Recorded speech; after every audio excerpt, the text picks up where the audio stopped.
오늘 말씀의 제목은 거룩함을 온전히 이루어라는 말씀을 가지고 함께 말씀을 살펴보고자 합니다.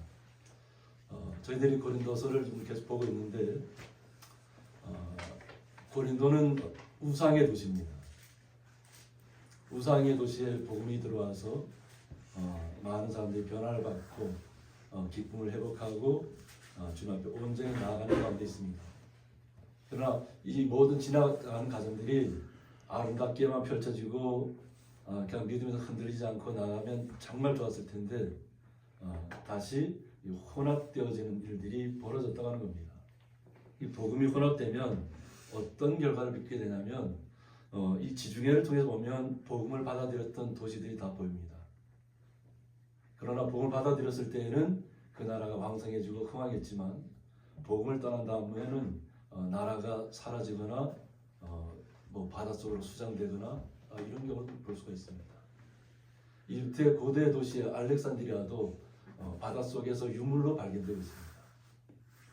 옛날에 그 화려했던 도시가 그냥 바닷속에 그대로 수장되어 있다는 겁니다. 이 지중해를 통해서 보면 올해 많은 사건 사고들이 있었지만 우리나라도 그냥 갑자기 눈이 많이 오는 그런 일도 있었지만 바다가 뜨거워지면 그만큼 많은 피해를 입게 된다는 겁니다. 그런데 이것이 보면 우리가 주님의 사람이니까 그러면 우리가 복음을 온전히 받아들였을 때에는 정말로 아름답게 잘 나갈 수 있는데 만약 우리가 복음을 떠나면 하나님께서 반드시 우리를 징계하신다는 겁니다. 징계하신 이유는 나의 자녀들을 찾기 위함입니다. 그냥 벌 주고 끝나는 것이 아니라 잃어버렸던 나의 자녀들을 회복시키고 찾기 위함이라는 겁니다. 그래서 오늘 바울이 오늘 본문의 말씀 전에 보면 너희는 믿지 않는 자와 멍에를 함께 매지 말라. 의와 불법이 어찌 함께하며 빛과 어둠이 어찌 사귀며 라고 했습니다. 복음에 떠난 사람들이 있다는 거죠. 우상에 그대로 물들어 있는 사람이 있다는 겁니다. 근데 우리가 믿음 안에 있다고 하면서도 그들을 권면하고 그들을 하나님께로 돌아올 수 있도록 기도하지만은 만약 그들이 완전히 떠나 있다면 우리는 그들과 함께 할 수 없다는 겁니다. 오직 우리는 하나님만 함께 예수님과 함께 나가야 되는 사람들이지 이것도 좋다 저것도 좋다 종교 혼합주의가 되고 다원주의가 되고 모든 것이 다 신이다 이렇게 해서는 다 망하는 결과를 빚습니다. 그래서 빛과 어둠이 어찌 사귈 수 있냐고 하는 거죠. 그리고 그리스도와 벨리알이 어찌 조화되며 예수님과 우상과는 같이 할 수가 없다는 것입니다. 믿는 자와 믿지 않는 자가 어찌 상관하며 하나님의 성전과 우상이 어찌 일치가 되려 우리는 살아계신 하나님의 성전이라고 했습니다. 우리 성도님들이 살아계신 하나님의 성전이라는 거예요. 그래서 저희들이 우리 성도님들을 향해서 움직이는 교회라고 얘기하는 겁니다. 내 안에 하나님이 살아계시다는 겁니다. 그러니까 우리 성전을 어떻게 해야 돼요? 날마다 성전은 깨끗하게 해야 됩니다. 정결하게 그리고 순전하게 그 마음으로 우리가 하나님께 예배해야 됩니다. 이와 같이 하나님께서 이르시되 내가 그들 가운데 거하며 두루 행하여 나는 그들의 하나님이 되고 그들은 나의 백성이 되리라고 했습니다. 그러니까 하나님께서 계속 우리하고 함께하고 있다는 겁니다. 그러므로 너희는 그들 중에서 나와서 따로 있고 부정한 것을 만지지 말라. 너희는 그들 중에서 나와서 따로 있으라고 했습니다. 함께하지 말라는 거죠. 우상과 함께하는 곳에 같이 있지 말라는 겁니다. 그리고 부정한 것을 만지지 말라고 했습니다. 그리고 너희에게 아버지가 되고 너희는 내게 자녀가 되리라고 했습니다. 이것이 전능하신 주의 말씀이라고 하셨습니다. 이것을 통해서 오늘 본문에 들어가 보면 그런즉 사랑하는 자들아라고 합니다. 그리스도와 벨리알이 함께할 수 없다는 겁니다. 우리는 오직 그리스도의 사람이고 우리는 살아계신 하나님의 성전이라는 것입니다. 우리 성도님이 살아계신 하나님의 성전이라는 거예요. 그렇기 때문에 하나님께서 사랑하는 자들아 하고 부르는 거예요. 이 약속을 가진 우리는 살아계신 하나님께서 예수님께서 우리와 함께 하시겠다는 그 약속을 지금까지도 이루고 계시는 겁니다. 지금 말씀은 고린도에 있는 사람들한테 말씀을 주는 것이지만 이 말씀이 바로 우리에게 와 있다는 것입니다. 우리는 약속을 가진 자들입니다. 오늘 이 말씀을 받는 그 당시에 고린도인들에게도 오직 주님의 말씀대로 온전하게 걸어가는 분들은 약속을 가진 자들입니다. 하나님을 두려워하는 가운데서 거룩함을 온전히 이루려고 했습니다. 우리가 거룩함을 이룬다는 것, 하나님을 닮아간다는 것, 날마다 예수님의 이름으로 우리의 마음을 날마다 정결하게 하면서 나아가는 시간들은 우리 스스로 할 수 없는 것들입니다. 우리는 육신에 연약함을 갖고 있습니다. 마음도 약하고 육신도 연약합니다. 그래서 우리 스스로 나의 어떤 것으로 하려고 하면 무너지기 쉽습니다. 그래서 우리는 항상 하나님이 나를 지켜주시고 나를 보호하시고 인도하신다는 것을 기억하셔야만 됩니다. 하나님을 두려워하라고 하는 얘기는 뭐냐면 하나님을 무서워하라는 얘기가 아니에요. 하나님이 나와 함께 하시고 하나님께 나를 지켜주시고 하나님께 나를 보호하시고 하나님께 나를 인도하시는 가운데 있다는 것을 내가 깨닫는 것입니다. 하나님이 항상 내가 어느 곳을 향하여 가든지 나를 지켜보고 있고 나의 삶을 주관하고 있다는 것을 하나님께 의식하고 있다면 우리는 잘못 나갈 수가 없다는 것입니다. 우리 스스로 의지로 타협하고 나가는 것이 아니라 오직 하나님의 은혜로 하나님의 능력을 덧입어서 하나님을 두려워하는 것입니다. 세상 사람들은 큰 천지지변이 일어나면 그냥 벌벌 떱니다. 무서워서. 그런데 우리는 떨지 않는다는 거죠. 내가 하나님 앞에 온전히 서 있다면, 만약 우리가 내가 잘못한 것이 있다면 회개하시면 됩니다. 돌이키면 됩니다. 그리고 예전에 우리가 처음 받았던 말씀으로 돌아가는 것입니다. 회개하는 것이 뭐냐면 예수님께로 다시 돌아가는 것입니다. 우리가 죄를 뉘우쳤다 하면 우리는 죄만을 생각하는데 그 죄를 회개하고 거기서 끝나면 또 죄를 범하게 됩니다. 그런데 온전한 회개는 뭐냐면 나의 모든 것이 지금까지 잘못된 것을 내려놓았다면 예수님과 연합하는 것입니다. 그리스도와 연합해서 하나가 되면 우리는 죄를 짓지 않을 수 있다는 거죠. 그러니까 예수님께서 우리가 처음 예수님의 사랑을 받았던 그 시점으로 되돌아가는 것이 회개입니다. 그리고 주님 안에서 우리의 주님께서 이끄시는 삶을 우리가 누리며 나아가는 것입니다. 그러니까 세상적인 것들 때문에 두려워하는 얘기가 아닙니다. 오직 하나님이 나와 함께 하시고 나를 지키시는 분이 하나님이시다. 나를 보호하시는 분, 나의 생명을 새롭게 하는 분이 주님이시라는 것을 내가 고백하는 것입니다. 그래야만 우리가 거룩함을 온전히 이룰 수 있습니다. 그 거룩함을 온전히 이루는 가운데서 육과 영의 온갖 더러운 것에서 자신을 깨끗하게 화장하고 있습니다. 우리는 주님의 사람입니다. 주님과 떠날려 떠날 수 없는 관계 속에 있습니다. 우리는 주님의 사랑을 덧입었습니다. 그 사랑을 우리는 주님 앞에 고백하셔야 될 줄 믿습니다.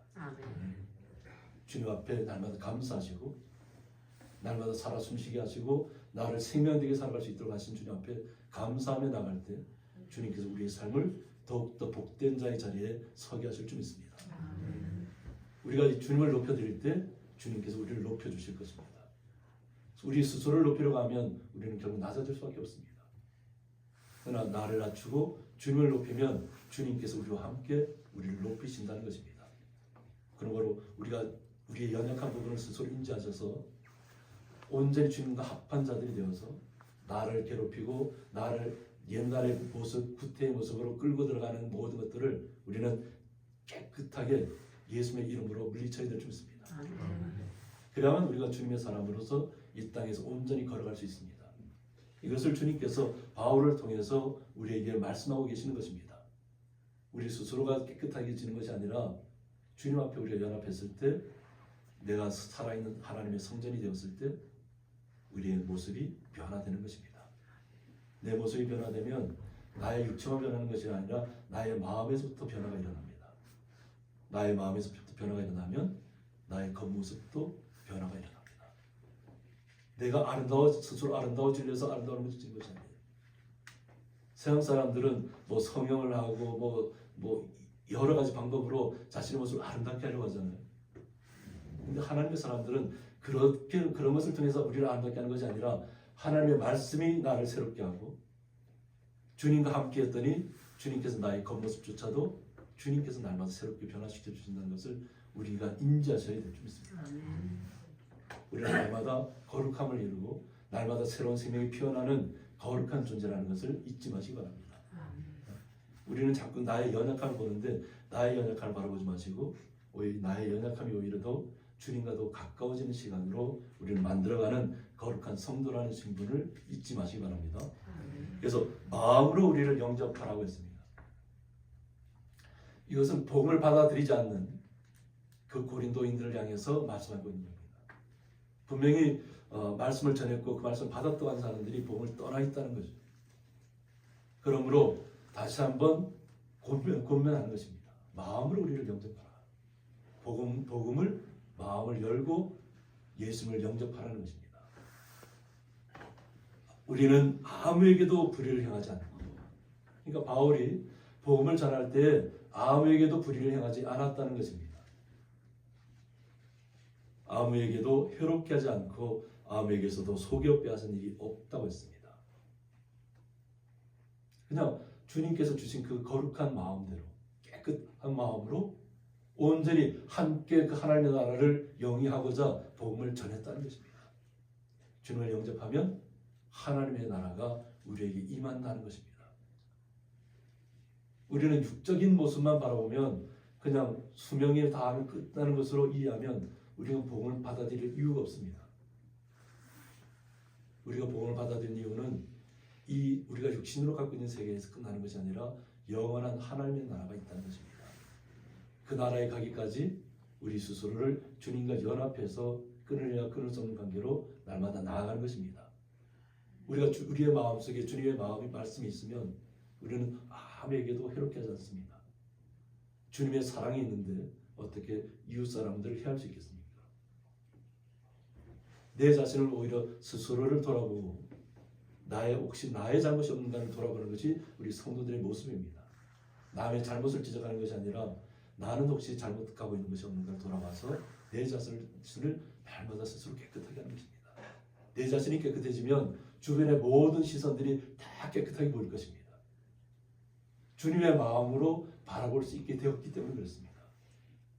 그러면 우리 주변에 있는 분들을 칭찬할 것입니다. 또 위로할 때가 있으면 위로할 것입니다. 또 슬픔을 나누는 것이 있다면 함께 가서 슬픔을 나눌 것입니다. 우리는 그리스도의 마음이 있으면 그 어느 곳에서도 우리의 마음을 전할 수 있고 나타낼 수 있습니다. 그러므로 우리는 주님을 마음으로부터 영접하고 지금 이 자리에 서 있는 것입니다. 그런데 이 말씀을 받아들이는 사람이 있고 받아들이지 않는 사람들이 있다는 것입니다. 받아들이지 않는 자에게는 우리가 관여할 일이 없습니다. 우리는 단지 그리스도의 향기만 나타내시면 됩니다. 아멘. 내가 이 말을 하는 것은 너희를 정죄하려고 하는 것이 아니라고 했습니다. 우리는 정죄하는 자가 아닙니다. 우리는 축복하는 자입니다. 하나님의 말씀이 내 속에 있고 예수님이 내 안에 계시는데 우리가 축복의 사람으로 나아가야지 어떻게 정죄하는 사람으로 나아가겠습니까? 정죄하리라 정죄할 수 없습니다. 그것은 하나님께 속한 일이에요. 우리는 단지 주님의 말씀대로 축복하고 위로하고 함께 슬픔을 나누고 함께 기쁨을 나누고 함께 즐거워하는 것입니다. 내가 이전에 말하였거니와 너희가 우리 마음에 있어라고 했습니다. 지금 바울은 로마에 있잖아요. 로마에서 지금 이 말씀을 자신이 고린도에 있을 때 복음을 전했던 사람들에게 당부하는 이야기예요. 나는 비록 육체적으로는 로마에 있지만 항상 너희가 우리 마음에 있다는 겁니다. 복음 받아들인 사람들은 이것은 뜻은 뭐냐면 함께 죽고 함께 살고자 함이라. 복음을 받아들인 모든 사람들은 함께 죽고 함께 산다는 것입니다. 우리는 죄에 대해서는 죽었습니다. 그것은 예수님께서 우리의 죄를 다 맡아주셨기 때문에 그렇습니다. 그러면 우리는 주님의 마음으로 주님의 모습으로 이 땅에서 살아가는 것입니다. 그래서 함께 죽고 함께 살아나는 것입니다. 예수님께서 죽으셨고 예수님께서 다시 부활하셨듯이 믿는 사람들은 모두 예수님과 함께 죽고 다시 살아난 것입니다. 그래서 영원한 생명을 이 땅에서 누리며 살아가는 것입니다. 소망 가운데 살아가는 것입니다. 희망 가운데 살아가는 것입니다. 어떤 어려움이 닥치더라도 우리는 소망 가운데 걸어가야 될 줄 믿습니다. 주님의 나라를 날마다 바라보셔야 될 줄 믿습니다. 이것을 통해서 우리는 바울이 어떠한 마음으로 복음을 전했는가를 알 수가 있습니다. 나는 너희를 향하여 담대한 것도 많다고 했습니다. 바울은 연약한 사람이라고 했습니다. 바울은 항상 가시가 있다고 했습니다. 그 가시를 벗겨달라고 그렇게 기도했지만 내가 너에게 있는 것이 족하다고 했을 때 그것을 그대로 받아들였습니다. 그래서 성경학자들이 주로 얘기하는 것은 뭐냐면 사울이었을 때 예수를 만났잖아요. 예수를 믿는 사람들을 잡으러 다니다가 다메섹 tuk상에서 예수님께서 음소를 들려오고 빛이 임하면서 그가 앞을 못 보는 사람이 되었습니다. 그런데 그가 예수님의 말씀이 뭐냐면 아나니아에게 임하셨고 사울에게 임하셔서 아나니아에게 가라는 것입니다. 가면 아나니아가 기도하면 내가 못 보던 눈이 다시 볼 수 있게 된다는 것입니다. 그래서 그 눈을 다시 아나니아가 안수기도하면서 그가 다시 눈을 보게 됐습니다. 보게 됐지만 학자들이 아마 그 당시에 받았던 아마 그 충격 때문에 아마 온전하게 이 눈을 잘 뜨지 못하는 그런 상황이 아닐까 그렇게 추정하는 것입니다. 그러니까 남이 보기에 좀 이렇게 눈이 이렇게 침침하고 눈이 항상 이렇게 안 좋은 모습으로 있으면 사람들이 좀 이렇게 약하게 볼 거 아니에요. 그러니까 이것을 복음을 전하는 사람이니까 이걸 없애달라고 기도했다는 거예요. 근데 내 은혜가 내게 족하다는 거예요. 그 약한 것조차도 그것이 힘이 된다는 거예요. 오직 복음이 승리하는 것이지 우리의 육체가 승리하는 것이 아닙니다. 그래서 그것을 고백했을 때 자신에게 담대한 마음이 생겼다는 거예요. 육체적으로는 굉장히 연약합니다. 오직 고통을 다 받았잖아요. 그 고통을 받으면서 지금도 로마에서도 감옥에 갇혀 있잖아요. 이 담대하다는 것은 뭐냐면 파스 레시스라고 해서 모든 전부 연설에 합성하라고 했습니다. 무엇이든지 주저하지 않고 거침없이 전부 말한다는 거예요. 예수님의 뜻에 대해서는 거침이 없다는 거예요. 예수를 만나고 나서 그가 3년이라는 시간을 은혜 가운데 거했습니다. 그가 그냥 바로 눈을 뜨자마자 바로 이게 복음 전하러 나선 것이 아니라 예수님께서 그를 3년 동안 말씀으로 충만하게 했다는 겁니다. 그리고 나서 그가 복음 전선에 담대하게 나선 것입니다. 이제는 두려울 것이 없다는 것이죠. 자신이 전하는 것은 확실하다는 거예요. 우리가 그동안 주님을 대해서도 얘기했지만 이 복음은 변개할 수 없는 거라는 거죠. 복음만이 모든 것을 살릴 수 있는 힘이라는 겁니다. 그러니까 이 담대하게 그 복음을 전했다는 거죠.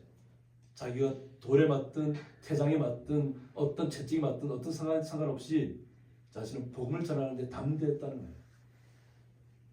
복음밖에 없다는 것을 그 스스로가 알았다는 것입니다. 자신의 연약함은 돌아보지 않습니다. 연약함은 연약함대로 그대로 주님의 사람으로서 날마다 전진하는 것입니다. 너희를 위하여 자랑하는 것도 많다고 했습니다. 우리 성도님 한번 돌아보세요. 나는 자랑할 것이 무엇이 있는지. 나는 주님을 만나고 나서 내가 자랑할 것이 많이 생겼나요? 우리 성도님들 가슴에 한번 손을 얹어보세요. 나는 주님을 만난 후부터 나의 삶이 어떻게 바뀌었습니까? 기쁨의 사람으로 바뀌었습니까? 즐거움의 사람으로 바뀌었습니까? 놀라운 하나님의 축복을 입은 자로 바뀌었습니까? 우리는 주님과 함께 동행하는 어떤 어려움이 오더라도 나를 살리는 분, 나의 생명을 주관하는 분, 나를 새롭게 하는 분은 주님이라는 것을 바로 우리 성도님들이 증거하셔야 될 줄 믿습니다. 증거하는 삶을 사시기 바랍니다. 날마다 기쁨 가운데 거하시기 바랍니다. 어떠한 어려움이 오더라도 그 어려움을 이겨낼 수 있는 힘도 주님께서 주실 것입니다. 이것을 우리는 자랑해야 될 줄 믿습니다. 나는 예수를 만난 후부터 바울처럼 아무 두려움도 없고 그냥 담대하게 그냥 내가 복음을 위해서 나는 죽기를 원하노라 하고 고백하는, 내가 죽고 싶어도 하나님은 복음 전하는 자는 살리시잖아요. 바울이 고백하잖아요. 이제 맞았으니까 이제 돌이 다 맞아 이제 죽었어요. 이제 나는 하나님의 나라 이루었구나 했는데 아니다. 너는 나 다시 복음 전해라. 참 살려내주잖아요. 복음 전하라는 거예요. 아직 때가 끝나지 않았다. 너희 때는 끝나지 않았다. 복음은 때는 끝나지 않습니다. 그것을 우리가 받아서 이어받아서 우리가 전하는 것입니다. 우리는 주님의 살아있는 것을 모든 가운데서 고백하셔야 될 줄 믿습니다. 그래서 내가 우리의 모든 환난 가운데서도 환난이 많다는 거죠. 생각해 보세요. 41 가만매를 그냥 39대를 3번씩에 맞았다. 그것도 한 번에 맞은 것도 아니고, 그죠? 붙잡혀 들어가서 그냥 옛날 우리 곤장에 묶어놓고 때리는 거 생각해 보세요. 사극에 많이 나오잖아요. 근데 유럽에서는 어떻게 하냐면 나무 기둥이 있어요. 나무 기둥. 나무 기둥에다 이렇게 묶어놓고 그리고 이렇게 때리는 거지. 그러면 죽기 직전까지 때리는 거예요. 40대를 때리면 죽을 것 같으니까 하나를 감하는 거예요. 그런데도 어떻게 담대한 마음을 잃어버리지 않잖아요. 기쁨을 빼앗기지 않잖아요. 그것은 나에게 아무 두려움도 아니라는 거예요. 세상 사람들이 나를 아무리 핍박해도 나를 고통 가운데 몰아넣어도 나는 주님의 사람이라는 거예요. 주님의 나라에 이르면 우리가 상상할 수 없는 세계가 우리에게 나타난다는 것입니다. 우리의 상상력으로는 상상할 수조차 없습니다. 요한계시록에 나타난 것만으로는 우리가 다 이해할 수 없습니다. 그것만으로도 우리는 너무나 기쁜데 우리는 그 하나님 나라는 상상할 수 없습니다. 말로 표현할 수 없다는 거죠. 그것을 알기 때문에 우리는 이 땅에 살아있는 동안에 위로가 가득하고 기쁨이 넘친다고 했습니다. 어떤 어려움이 오더라도 어떤 반란이 다가오더라도 주님의 사람들은 서로 위로하셔야 될 줄 믿습니다. 먼저 나 자신을 위로하시기 바랍니다. 지금까지 주님의 사람으로서 어려움을 만났을 때에도 주님을 떠나지 않고 주님의 사랑 가운데 거하면서 내가 주님의 은혜로 지금도 살아가고 있습니다. 주님의 은혜가 아니면 저는 살 수 없습니다는 고백이 우리 성도님들의 고백이고 저희 고백입니다. 그리고 기쁨이 넘친다는 거죠. 기쁨. 주님의 사랑은 어떤 환경 가운데서도 기쁨을 빼앗기지 않는 것입니다. 기쁨을 빼앗기지 않는 것은 감사하는 것입니다. 어떤 어려움을 만나도 주님 앞에 감사하고 하나님께서 어떻게 더 좋은 것을 주시려고 나를 이렇게 지금 어려운 가운데 두고 계십니까? 하나님께서 주실 것을 기대하시기 바랍니다. 어려움이 다가오면 다가올수록 내가 연약해질수록 하나님 우리에게 놀라운 것을 예비하고 계신 줄 믿습니다. 그 예비한 것을 준비한 것을 우리가 날마다 누리며 살아야 될 줄 믿습니다. 그 삶을 통해서 우리는 위로하고 기쁨이 넘치는 하나님의 살아계신 성전으로서의 역할을 우리가 다 해야 될 줄 믿습니다. 그래서 하나님을 두려워하는 것이 아니라 하나님을 두려워한다는 것이 무서워 벌벌 떠는 것이 아니라 하나님이 나와 함께 하시고 하나님 나를 지키시고 보호하시고 나를 생명답게 하신다는 것을 인정할 때 우리 삶 속에 기쁨이 넘칠 줄 믿습니다. 그 주님께서 주시는 기쁨이 우리 성도님들 삶 속에 넘치시기를 주님의 이름으로 축복합니다.